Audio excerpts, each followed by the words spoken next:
El teléfono sonó en la oscuridad, rompiendo el silencio de la noche madrileña. Javier se despertó sobresaltado, su corazón latiendo con fuerza mientras buscaba a tientas el aparato en la mesita de noche.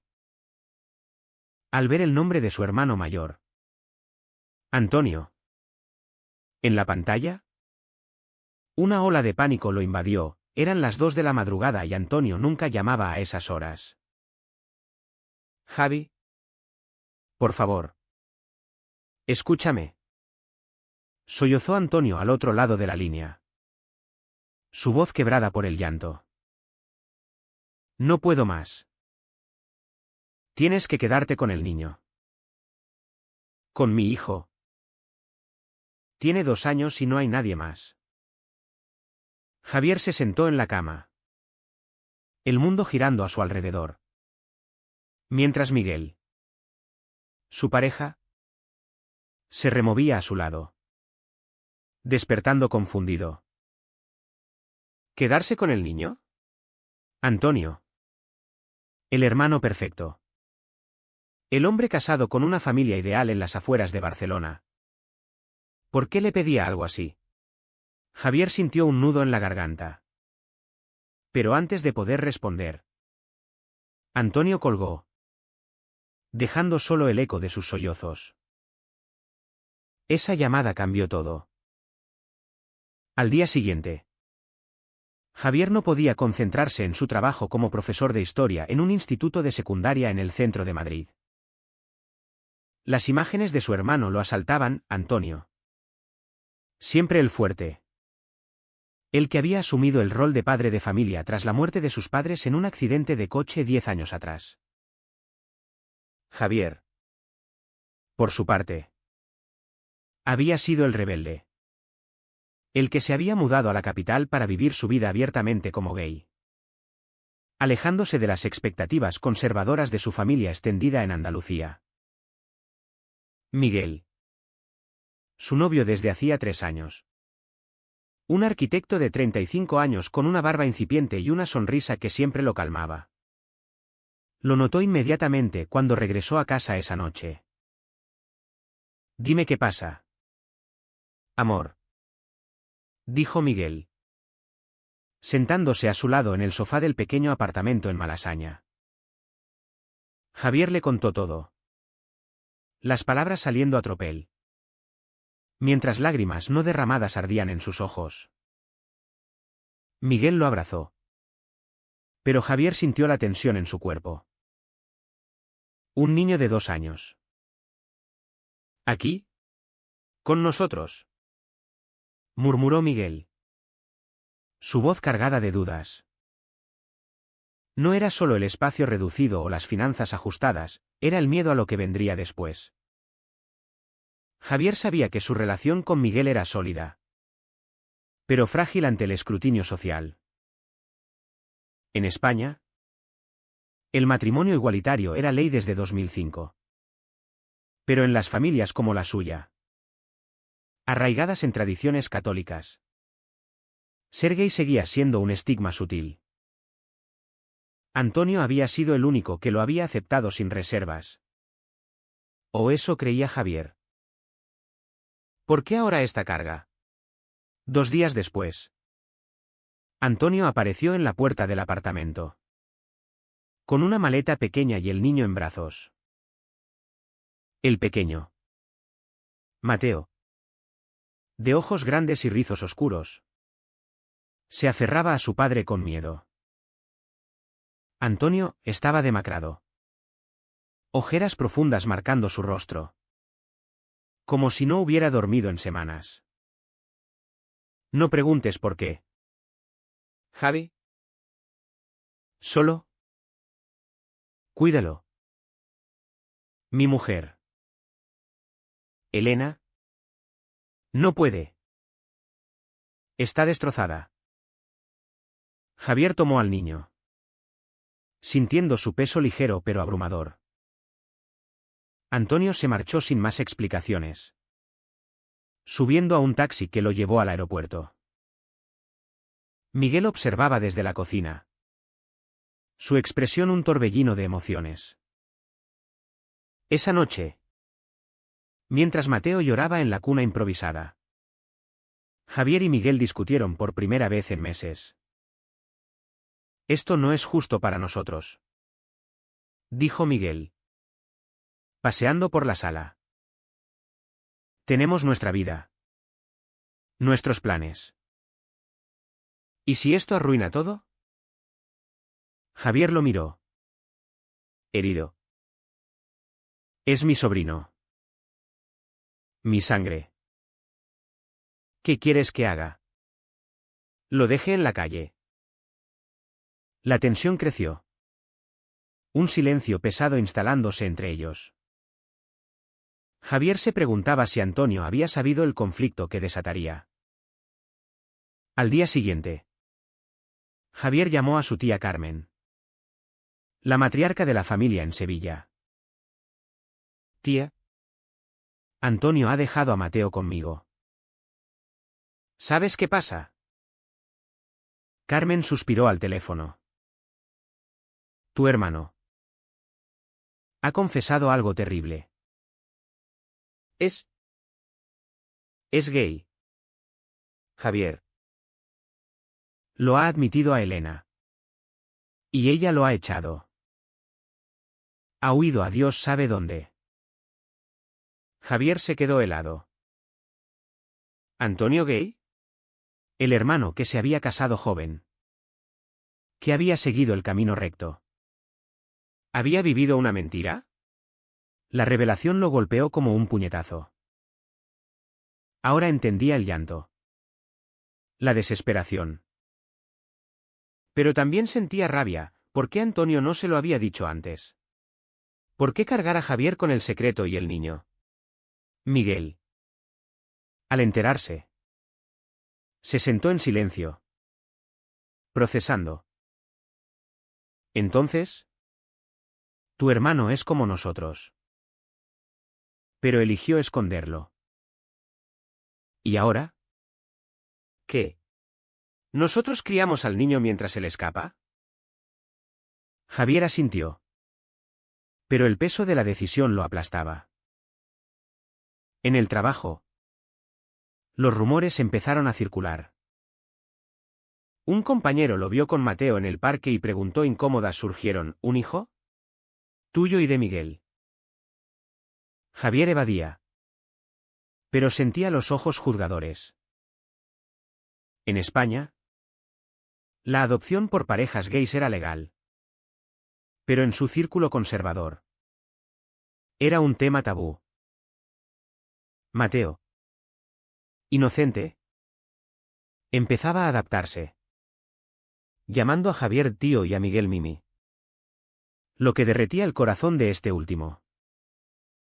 Pero las noches eran duras, Javier soñaba con su hermano, imaginando su dolor oculto durante años. ¿Cuánto había sufrido Antonio en silencio? ¿Casado con Elena por presión familiar? Javier recordaba las Navidades en Sevilla, donde la tía Carmen hablaba de valores tradicionales y lanzaba miradas a Javier cuando mencionaba a Miguel. Ahora, con Mateo, esas presiones se multiplicarían. Una semana después, Elena llamó. Quiero ver a mi hijo, dijo con voz fría. Javier accedió a un encuentro en un café neutral. Elena llegó. Elegante pero con ojos enrojecidos. Antonio me mintió durante años. Fingió amarme mientras pensaba en hombres. Javier sintió empatía. Pero también defendió a su hermano. No es una elección. Elena. ¿Es quien es? Ella lo miró con desprecio. ¿Y tú? ¿Vas a criarlo con tu pareja? ¿En ese ambiente? Las palabras dolieron, revelando el prejuicio latente. Javier se fue furioso, abrazando a Mateo más fuerte. Miguel.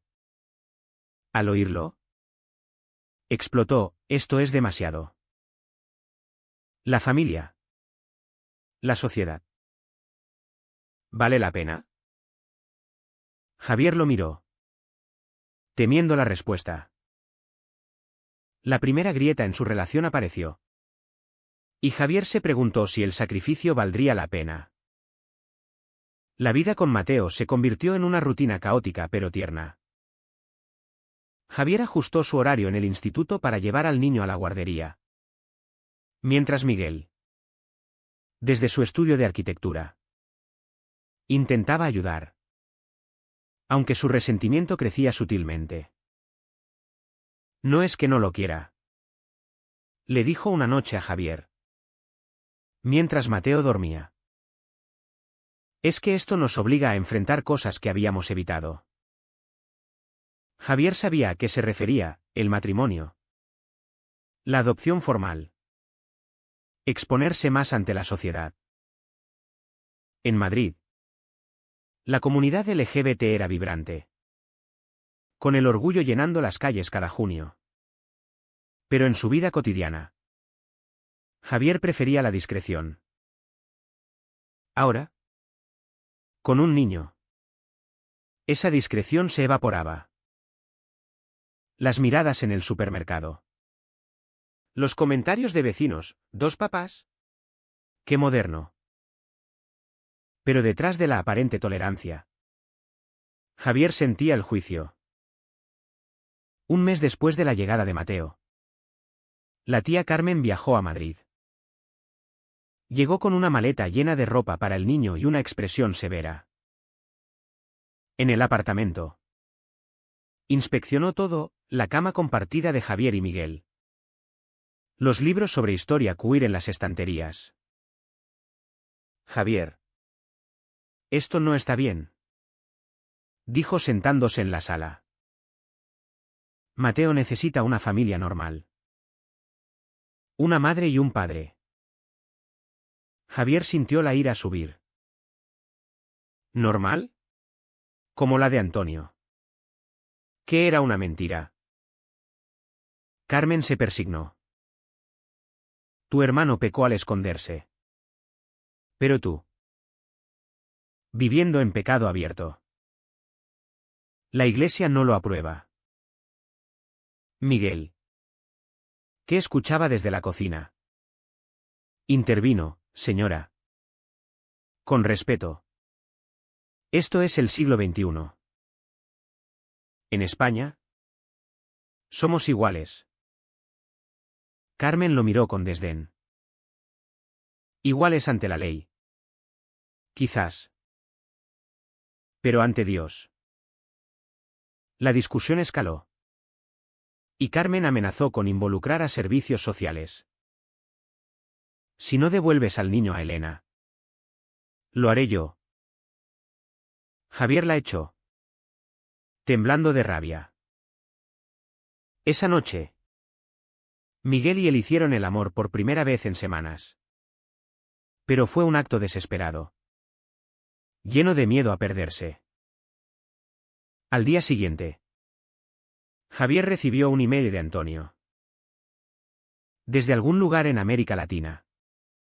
Su hermano escribía: perdóname, Javi. No pude más. Viví una doble vida por miedo a la familia. A la sociedad. Elena lo descubrió cuando encontró mensajes en mi teléfono. Me fui para no dañar más a Mateo. Cuídalo. Por favor. Javier lloró leyendo, imaginando el tormento de Antonio. ¿Cuántos años había reprimido su verdadera identidad? Javier recordaba indicios: las miradas evasivas cuando hablaban de mujeres. Las ausencias inexplicables. Ahora, todo encajaba. Pero el precio era alto. Elena demandó la custodia legal, citando entorno inadecuado. Javier contrató a un abogado especializado en derechos LGBT. Un hombre llamado Carlos. Que les aseguró: en España, las parejas gays pueden adoptar. Pero con la familia en contra, Será una batalla. Las audiencias empezaron. Y Javier se vio expuesto, testigos de la familia declarando sobre su estilo de vida. La tía Carmen testificó, Javier es un buen hombre. Pero su orientación podría confundir al niño. Miguel. Como testigo. Defendió su hogar, amamos a Mateo. Le damos estabilidad. Pero en privado. Miguel confesó dudas, no sé si puedo con esto. La presión me está matando. Javier sintió el abismo abrirse. ¿Perdería a Miguel por salvar a Mateo? En el trabajo. Un padre de un alumno lo confrontó, he oído que crías a un niño con tu novio. ¿Es apropiado para un profesor? Javier respondió con calma. Pero por dentro ardía. La sociedad española, progresista en leyes, aún albergaba prejuicios en los rincones conservadores.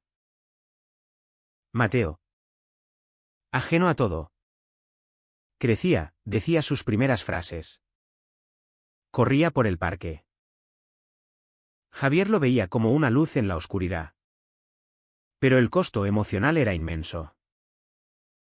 Una noche, Miguel recibió una oferta de trabajo en Barcelona. Es una oportunidad. Javi, Pero significaría mudarme solo. Javier lo miró. Herido. ¿Me dejas? Miguel negó, no. Pero necesito espacio. Esta situación nos está destruyendo. Javier accedió a una separación temporal, sintiendo el corazón romperse. Solo con Mateo. Las noches se volvieron eternas. Llamó a Antonio. Pero el número estaba desconectado. La rabia contra su hermano creció, ¿por qué huir y dejar el caos atrás? En la siguiente audiencia, Elena apareció con un nuevo novio, presentándose como la madre estable. Quiero a mi hijo de vuelta, dijo al juez. Javier argumentó, ella lo abandonó cuando Antonio confesó. Yo lo he cuidado. El juez pospuso la decisión. Pero Javier vio la duda en sus ojos. Esa noche. Solo. Javier se quebró. Llorando en el sofá. Mateo se acercó. Abrazándolo, no llores. Tío. Ese gesto lo fortaleció. Pero también lo aterrorizó, ¿y si lo perdía todo? La tensión culminaba. Y Javier se preguntaba si su decisión había sido la correcta. Con Miguel en Barcelona. Javier se sentía como un náufrago en medio de un mar tormentoso. Las llamadas diarias se volvieron esporádicas, cargadas de silencios incómodos. Te echo de menos, decía Miguel. Pero Javier oía el distanciamiento. Mateo preguntaba por Mimi. Y Javier inventaba excusas, está trabajando lejos. Pero volverá. En el fondo, dudaba. La batalla legal escalaba. El abogado Carlos descubrió que Elena había iniciado el proceso por presión de su propia familia. Católicos devotos de Cataluña. Quieren salvar al niño de un hogar gay, explicó Carlos. Javier asistió a una manifestación LGBT en la Puerta del Sol, buscando apoyo. Allí conoció a otros padres gays, compartiendo historias de discriminación sutil. La ley nos protege. Pero la gente no siempre. Le dijo uno. Inspirado. Javier escribió una carta abierta en un blog, contando su historia sin nombres. Se viralizó en redes, atrayendo tanto apoyo como odio.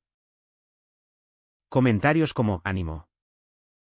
Familia diversa, se mezclaban con degenerados robando niños. La exposición lo agotó.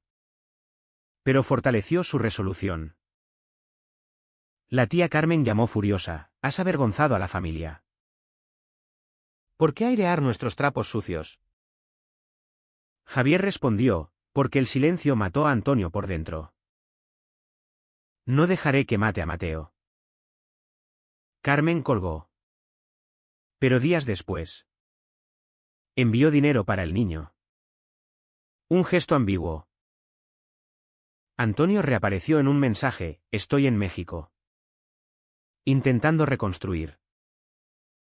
Gracias por cuidar de él. Siento el dolor que causé. Javier respondió con rabia contenida: ¿dolor? Has destruido vidas. Vuelve y enfréntalo. Antonio no contestó. En el instituto. El director lo llamó: hay quejas de padres. Tu situación personal.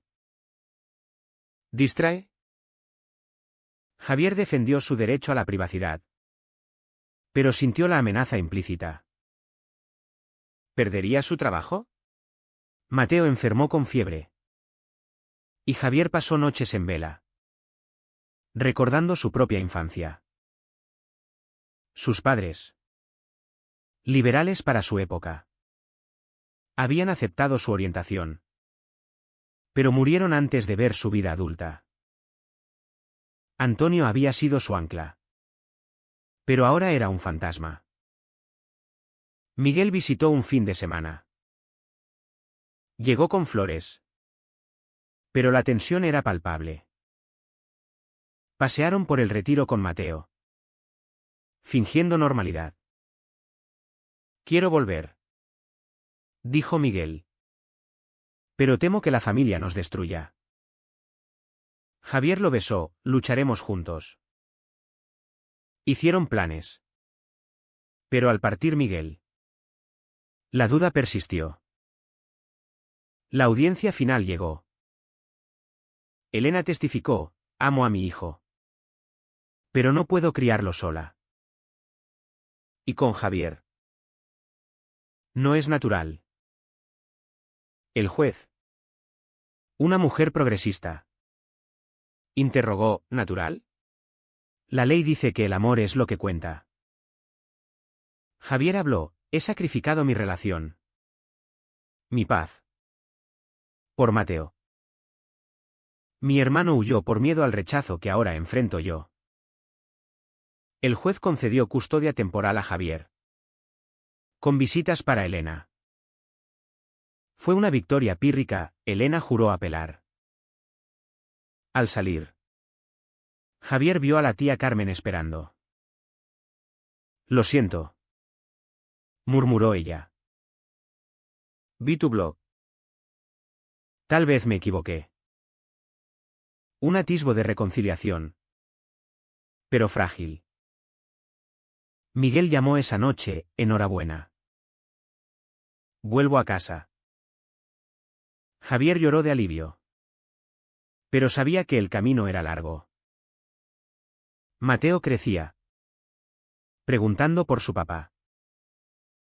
Javier le contaba historias edulcoradas. Pero el peso de la verdad lo agobiaba. ¿Cuándo decirle que su padre era gay? ¿Que huyó por cobardía? En una cena familiar en Sevilla, Carmen organizó una reunión. Elena asistió. Tensa. Por el bien de Mateo, dijo. Javier y Miguel llegaron juntos, tomados de la mano. La familia los miró. Algunos con aprobación. Otros con reserva. Antonio llamó por vídeo: estoy volviendo. Enfrentaré lo que dejé. La noticia sorprendió a todos. Javier sintió una mezcla de alegría y traición. ¿Volvería Antonio a reclamar a Mateo? La noche terminó en discusiones sobre identidad, familia, sociedad. Javier se dio cuenta de que su decisión había forzado un cambio. ¿Pero a qué precio? Antonio regresó a España un mes después. Aterrizando en Madrid con aspecto renovado pero marcado por el exilio. Javier lo recogió en el aeropuerto. Con Mateo en el asiento trasero. El niño no lo reconoció al principio, llamándolo señor. Lo que rompió el corazón de Antonio. «Hijo mío», susurró, abrazándolo. En el apartamento.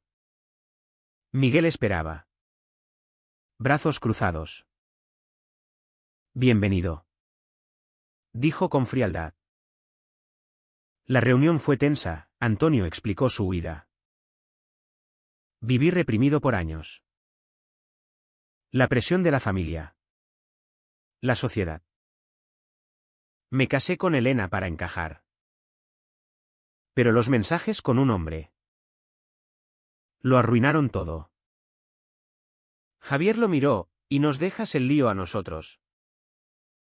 Antonio bajó la cabeza, fui cobarde. Pero en México encontré terapia.